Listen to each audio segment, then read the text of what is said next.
বাবাকে ফাঁকি দিয়ে আমার চাচা তার বাদবাকি সম্পত্তিটুকু আমার দাদিকে নিয়ে যে কোর্টে লুকিয়ে লেখে নেয় তার নামে। আমার ফ্যামিলিগত সমস্যা, এটা কখনোই আমি সোশ্যাল মিডিয়াতে বলতে চাইনি, কিন্তু আজ বলতে বাধ্য হচ্ছি। লুকিয়ে লেখে নেওয়ার পরে সম্পত্তি আবার সে তার বউয়ের নামেও লিখে দিয়ে গেছে, যাতে তার সৎ ছেলে না পায়।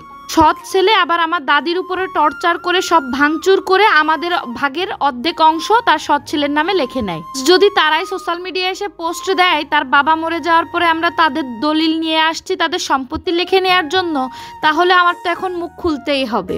হ্যাঁ, আছে না, চোরের মার বড় গলা, সে খায় দুধ আর কলা। আমার চাচা মারা যাওয়ার পরে আমার বাবার যতটুকু দায়িত্ব ছিল ততটুকু সে পালন করেছে। তার একটা মেয়ে ছিল, মেয়েটাকে বিয়ে দেওয়ার দায়িত্ব ছিল, মেয়েটাকে বিয়ে দিয়েছে।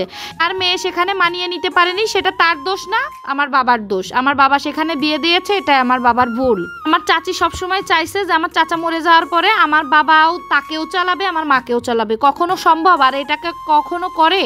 ছোট থেকে সুখ কি জিনিস কখনো তাদের জন্য আমরা চোখে দেখিনি। আমরা বড় হইছি সারা জীবন মারামারি ঝগড়াঝাটি দেখতে দেখতে। তারা যতদিন বেঁচে ছিল ততদিন দাদার মাথায় কাঁঠাল ভেঙে খেয়েছে, সম্পত্তি তো ভাগ নিয়েইছে। আর এর আগে যতদিন আমার দাদা বেঁচে ছিল তখন তারা, আমার দাদা এক বস্তা চাল কিনলে তার ঘরেও দেওয়া লাগতো, এক বস্তা আমার দাদার ঘরেও কিনতো। তারাও আলাদা থাকতো, আমরাও আলাদা থাকতাম, কখনো কিন্তু আমাদের ঘরে এক বস্তা চাল আসেনি। আমার দাদা মারা যাওয়ার পরে তাদের বাড়ি আমার দাদি 1-2 বছর ছিল, জাস্ট আমার দাদি তাদেরকে ভালোবাসে তাই তাদের কাছে ছিল।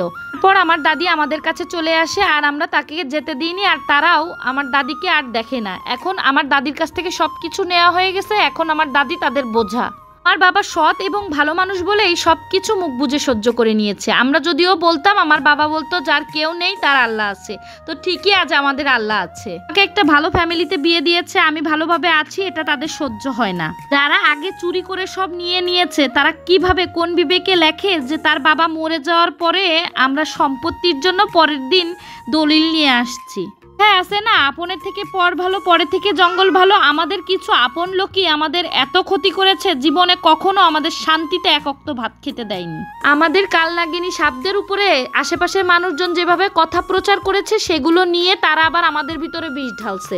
তে গেলে অনেক কথা বলতে পারি, ছোট্ট থেকে দেখেছি, মুখ বুঝে সহ্য করেছি, কখনো কোনো কথার উত্তর দিইনি। আমাদেরকে তাদের প্রয়োজন মতো যখনই ব্যবহার করতে পারেনি তখনই আমরা খারাপ হয়ে গিয়েছি।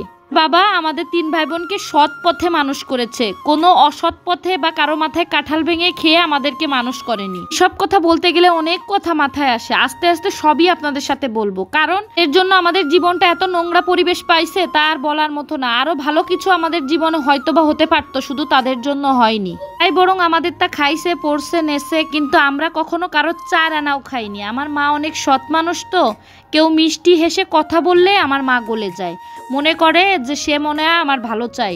কিন্তু এই পৃথিবীতে আমি এই রকম মানুষ আমার জীবনে দেখিনি। তাদের নিয়ে আমাদের কোনো মাথা ব্যথাই নেই। তারা যদি আমাদেরকে মাঝে মাঝে খুঁচাতে আসে, এখন তাদের তো আমি ধুয়ে দেবই। সুযোগ পাইলে কিন্তু দাঁত ও জিহ্বারে ছাড়ে না, তো আমি কেন তাদেরকে ছাড় দিব? তারা এত অন্যায় করে, এখনো আমার বাবা বলছে থাক ছেড়ে দে, মানুষ তো ভুল করবেই, তারা করতেছে করতে দে, তাদের ফল আল্লাহ দেখাবে। আমার না ধৈর্য নেই, ধৈর্যের বাঁধ ভেঙে গেছে, অনেক ধৈর্য ধরছি, সব কিছু আপনাদের সাথে শেয়ার করব। তারা ছোট্ট থেকে এই পর্যন্ত আমাদের সাথে যা কিছু করছে, কতবার আমার মায়ের গায়ে হাত দিয়েছে, কতবার আমাদের শারীরিক মানসিক টর্চার করেছে, ওই বাড়ি থেকে আমাদের বের করে দিয়েছে, সব কিছু আপনাদের সাথে শেয়ার করবো ইনশাল্লাহ।